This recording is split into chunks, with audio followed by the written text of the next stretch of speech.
Naalala ko yung panahon ni Erap, no? Naalala nyo, di ba, nagkaroon ng mga pagtitipon yung mga tao na sinisigaw na Erap resign. Dahil nga, sa tingin ko naman, hindi makapalang mukha ni dating Pangulong Erap Estrada, bumaba siya. Pero sa tingin ko, itong si Marcos, sa kakapal lang ng mukha nitong administrasyon na to. Wala akong pakialam sa inyo, kahit magsigaw-sigaw kayo dyan, hindi ako bababa talaga. Kasi nga, nasa kapangyarihan na sila eh. Isipin nyo to, umupo sila at ang sinasabi nila, gusto nilang i-redeem yung pangalang Marcos. Pero iba ang nangyari. Mas lalong lumubog yung pangalang Marcos.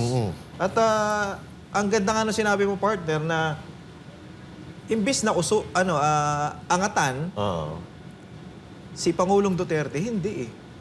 Hindi pa rin eh. Kasi kung naangatan niya na yan at kung may mga ginawa siya na mas maganda pa doon sa ginawa ni Pangulong Duterte, hindi magtatawag ang mga Pilipino na bumalik ang Duterte. Hindi, tsaka mas mamahalin na siya ng tao ngayon. Oo. At ginamit nila yan at ginamit niya yan doon sa pambubudol para siya manalo. Alam niyo kung paano?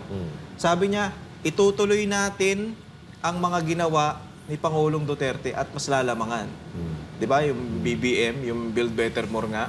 Hindi nyo kasi narinig yung etyo sa dulo eh. May etyos ba? At ipagpatutuloy natin ang mga nagawa ni Pangulong Duterte. Diyos. Etyos lang.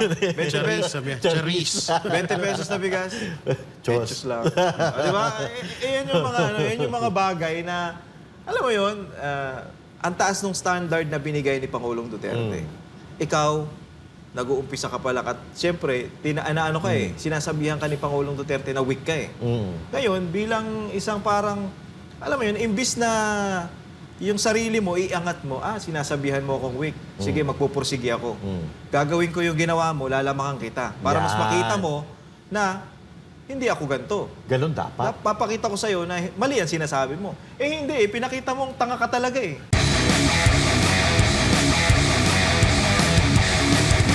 Naku po, baka sa kalagitnaan nga nito, noong 3 taon, mapalitan siya, no? Dahil dito sa mga nangyayari sa ating bansa na 3 taon na, wala pa rin, tapos nagagalit na yung mga tao.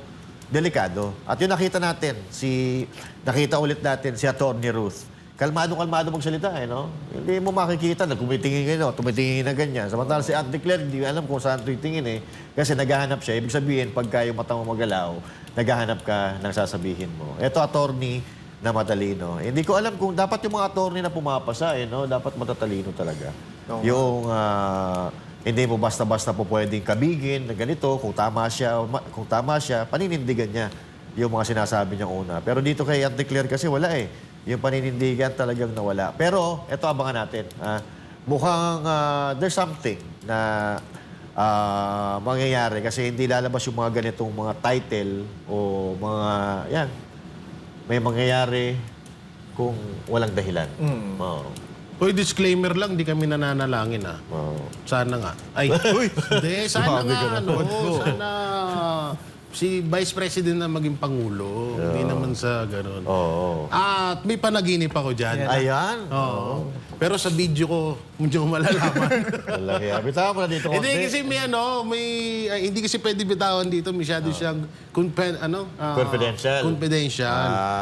Atong si Baka confidential pa dyan. Nagchismisan kami kasi kami ni Bay kagabi. Tapos napag-usapan namin to na medyo malapit na. Pero natatandaan nyo ang sinabi ang bukang bibig ni Pangulong Duterte noon na Marcos, tapusin mo termino mo, magtrabaho ka ng maayos.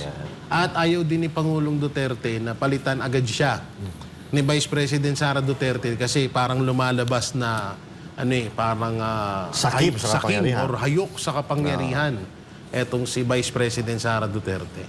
So mas gugustuhin pa rin ng mga Duterte na ihahalal si Vice President Sara Duterte bilang presidente ng Pilipinas sa darating na 2028. Yun po ang kagustuhan ni Pangulong Duterte. Pero na naman, hindi natin din alam kasi kung masyado ka ng walang, sabi natin, walang kwenta, walang ginagawa, walang nagagawa, deserve mo nang mapalitan. Yes. Dahil unang-una, kaya ka nga hinalal ng tao dyan, Para pakinabangan. para pakinabangan. Hindi dapat yung taong bayan yung pinapakinabangan mo dahil sa pera nila. Yes. Dapat ikaw ang pakinabangan ng taong bayan kasi kaya ka nga ginawang pinuno is para magtrabaho ka ng maayos at gampanan mo ang trabaho mo bilang presidente. Tama. Kaso nga, yun nga, kung wala naman nga nagagawa, mas gugustuhin ko na rin kahit naman din kayo. Yes. Mas gugustuhin ko na rin na palitan ka na, wala naman eh. Yes. Yung ratings mo, kayo na lang dyan eh. Kaya Kayo na naglolokohan lang naniniwala, naglolokohan dyan eh. Yung ratings ng mga Duterte, legit yan. Pinagsama pa yung mag-ama. Oo. Nung nakaraan, di ba? Mas dihamak na, mas mataas pa rin si Pangulong Duterte. Yes. Oo. Pangalawa si Vice President Sara Duterte. Siya, kulelat. Wala, malabo Yung pinsan na niya, ganun din. O tapos eto pa, umano pa si Anli Virus, ganun din, bagsak din, di ba? So talagang kung pakiramdam mo na ay kaso nga lang, o nga pala, naalala ko yung sinabi ni Ma'am Cathy Binag Ano sabi? na kapag nga daw, iba nga daw talaga utak nitong mga to. Feeling nila, sila yung magaling. Feeling nila, sila yung parang lahat, parang nasa... Mapagdigante. Parang hindi Vindictive. yung sa kanila na lahat parang sila yung complete package. Okay. Kung ituring nila yung kanilang Mataas ang tingin sa mataas sarili. ang tingin sa sarili. Pero kung ako tatanungin, tama naman yung sinabi ni Pangulong Duterte noon. Pero kung ako tatanungin, mas deserve na siguro na mapalitan na siya dahil ngayon pa nga lang, nag-iisip na tayo, ano kaya ang sasabihin niya sa SONA? Yun yung isang katanungan ngayon, ano kaya? Tama. Ito wait lang. Mabilisan lang. Tama yung sinasabi mo dapat palitan.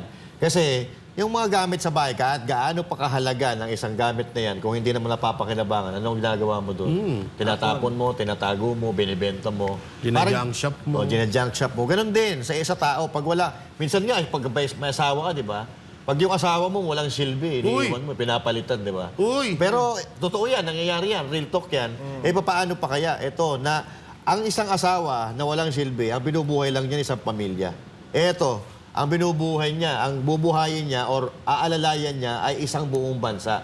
So, mas malaki yung responsibilidad niya. Kaya mas dapat, mas magaling siya, mas masipag siya, mas mahabilidad siya, at mas nagtatrabaho siya. Kasi hindi lang isang pamilya ang inaalagaan niya. So, dapat trabahuhin, dapat nga ungusan niya yung ginawa ni Pangulong Duterte. Kasi nakita na nakita mo na kung anong ginawa ni Duterte. Uungusan mo yan Susundan mo na lang. Susundan mo or ungusan mo, may pera ka naman, di ba? O kaya, supalpalin mo si Duterte sa pamamagitan ng pagpapa-hair follicle test mo at isampal mo sa mga tao na nagkikriticize sa'yo. Pero, hindi lang ginagawa. Yun ang tanong, bakit? Baka mamaya yung sinabi ni Attorney Ruth, misquote nila. No. Kasi baka mamaya sabihin, bakit gustong mawala nung na gustong palitan ng Vice President yung Presidente. Baka mamaya gano'n rin, pinapanalangin na mawala. Hindi naman. Kumbaga, kailangan mag-ready lang si VP Sara kung anong pwedeng mangyari. Kasi naalala ko yung panahon ni ERAP, no? Naalala nyo, di ba, nagkaroon ng mga pagtitipon yung mga tao na sinisigaw na ERAP resign. Dahil nga, sa tingin ko naman, hindi makapalang mukha ni dating Pangulong ERAP Estrada, nagbumaba siya. Pero sa tingin ko, itong si Marcos, sa kakapal lang ng mukha nitong administrasyon na to. Wala akong pakialam sa inyo, kahit magsigaw-sigaw kayo dyan, hindi ako bababa talaga. Kasi nga, nasa kapangyarihan na sila Isipin nyo to, umupo sila at ang sinasabi nila, gusto nilang i-redeem yung pangalang Marcos. Pero iba ang nangyari. Mas lalong lumubog yung pangalang Marcos. At ang ganda nga nung sinabi mo, partner, na imbis na angatan, si Pangulong Duterte, hindi Hindi pa rin Kasi kung naangatan niya na yan, at kung may mga ginawa siya na mas maganda pa, doon sa ginawa ni Pangulong Duterte, hindi magtatawag ang mga Pilipino na bumalik ang Duterte. Hindi, tsaka mas mamahalin na siya ng tao ngayon. Oo. At ginamit nila yan, at ginamit niya yan doon sa pambubudol para siya manalo. Alam niyo kung paano? Sabi niya, itutuloy natin ang mga ginawa ni Pangulong Duterte at mas lalamangan. Di ba? Yung BBM, yung Build Better More nga. Hindi nyo kasi narinig yung etyo sa dulo May etchos ba? At ipagpatutuloy natin ang mga nagawa ni Pangulong Duterte Chos. Etchos lang. 20 Charis, pesos. sabi niya. Charis. 20 pesos na bigas. Chos. Etchos lang. Di ba? Yan yung mga, yan yung mga bagay na, alam mo yun, ang taas ng standard na binigay ni Pangulong Duterte. Ikaw, nag-uumpisa ka pala at siyempre, ano ka sinasabihan ka ni Pangulong Duterte na weak ka Ngayon, bilang isang parang, alam mo yun, imbis na yung sarili mo, iangat mo, sinasabihan mo akong weak. Sige, magpupursige ako. Gagawin ko yung ginawa mo, lalamangan kita. Para mas Yan. makita mo na hindi ako ganito. Ganun dapat. Papakita ko sa'yo na mali ang sinasabi mo. Hindi, pinakita mong tanga ka talaga Gagawin mong motivation yung mga taong naninira sa'yo. Mismo, dapat ganun Diba? ang gagawin. Oo. Hindi, mas pinakita mong yung mga sinasabi sa'yo ng mga Pilipino, sinasabi sa'yo ni Pangulong Duterte, totoo. Pinatunayan mong totoo dahil sa mga ginagawa mo. Sablay. Wala kang ginawa. Wala kang alam mo yun, yung mga Pilipino, hikahus na, hirap na sa buhay, hirap na nga, pinapahirapan pa, wala man lang magawang tulong yung gobyerno. Tumbok na tumbok mo, Tapos, partner. ayudang ibibigay nila sa mga tao. Oo, masaya ang mga tao dahil may natatanggap. Pero yung totoong problema ng bayan, Walang yung solusyon. kahirapan, at especially lalo ngayon, tag-ulan, baha, hindi nyo masolusyonan. Di ba? Pinatunayan mong tanga ka. Grabe naman. Partner. Ang sakit naman nun. High blood na, high blood. Ang sakit naman magsalita ni Grabe Pare naman Alvin. kayo. Ako nga, hindi ako matutulog mamaya Alam niyo kung bakit? Habang ang sagot ni Auntie Claire dun sa sinabi ni Ma'am Ruth. Paano ka mananaginip niya? Kasi kung di ka matutulog? sasabihin niya na, baka sabihin niya na naman na ay pinapanalangin nang mawala. Oo. Ano sabi niya? Masakit man po, Napakasakit po. napakasakit po. Naisipin. na Baka mo na. ang isang office of spokesperson of office of the Of Vice Vice President President ay magsasalita. ay magsasalita ng Katotohanan. ng ganun po na Na mawawala katotohanan. na or nananalangin na mawala. Hindi kasi wala namang ganun. Hindi ganun yung kung ikaw kung gamitin mo talaga yung utak mo. Kung nasa tamang pag-iisip ka pa, katulad ng amo mo. Kasi to, seryoso na nga ako May sulpot ka pa kasi. Siyempre, ganun talaga. No? Alam mo, hindi yun, walang ganun na ibig sabihin si Ma'am Ruth. Una-una kasi ginawa mo sa Duterte, yun pa yun No, isa yan, ilalo ng ginawa mo kay Pangulong Duterte. Isa yan sa mga hudyat na talagang delikado ka na sa posisyon mo. Actually. Hindi delikado buhay mo. Huwag kang mag-alala, marami ka pang vitamins. No? So, yun yung isa. Pangalawa, yung pagiging weak leader mo sa bansang Pilipinas. So, ayun yung ayun yung tinutumbok ni Ma'am Ruth. Hindi yung mawawala na. Kasi alam ko na agad yan Alam ko na taktikan ni Claire Bukas pag magsalita to, ganyan ng banat niyan kapag niribatan niya tong sinabi ng Attorney Ruth. ng Office of the Vice President. Magano talaga yan, magpuputak yan. Tama. Gano'n naman talaga yan kilala natin yan. Kaya nga, ayaw nga natin siya mawala. Oy, Mr. Dave Gomez, magsasama loob namin sa'yo pagka tinanggap niyo po yung resignation huwag ni Claire niyong Castro. Huwag niyo pong tatanggapin yung kanyang resignation. Kasi hindi po kompleto ang araw ng mga Pilipino pag hindi po siya nakakapagsinungaling. Okay? But anyway, hindi siya nakakapagsinungaling. Pero tama yung sinabi mo, partner. Ano nga ba yung sinabi mo? Hindi natin sinasabi na pinapanalangin natin. Kasi unang-una, Kung gusto niya naman, hindi wala go. problema. Diba? Unang-una, Walang problema yun. yun talaga ang mandato ng isang vice president. Maging spare tire ka at pag may nangyari sa isang pangulo, siya ang papalit. Automatiko yun.